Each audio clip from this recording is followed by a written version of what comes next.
Some companies in China have been accused recently of overstating their holdings, but it seems their books aren't the only things in question. As Bloomberg's Zahra Burton found out, some of them claim to have offices in the U.S., but they're often giving the wrong impression. Zahra, do you want to explain what's going on here? All right, so in order to do this, Adam, what we did was we looked at 78 companies that acquired dormant public companies here in the U.S. in order to bypass the scrutiny that comes with an IPO. Now, most of these Chinese firms hire investor relations firms to represent them here in the U.S. Others, though, list actual U.S. offices on their websites. So what we decided to do is to check them out. We stopped by each office and called. China Wind Systems.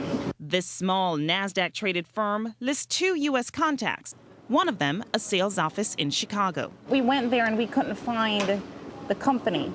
Right, this is a virtual office for them. They receive mail here and we answer their calls. They don't have a physical office here, ma'am. And that, one securities lawyer says, could be a red flag.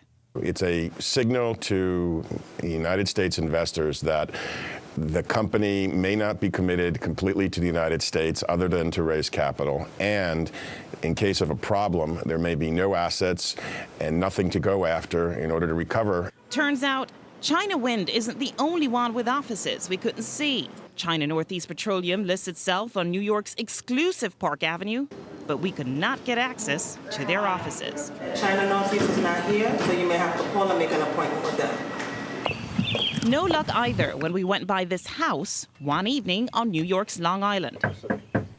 It's supposed to be the investor relations department of Harbin Electric, but the IR rep was not home. Right now. She actually moved, but she still owns this house, so she's not living here right now. She sometimes comes back here. As it turns out, the house is for sale. Now, Adam, Harbin Electric and the other companies told us they didn't think that they were misleading investors, as they do use these addresses to conduct business. That's what they say. We called the SEC as well, and they told us these Chinese firms, they're not required to have offices in the U.S. just because they're publicly traded here.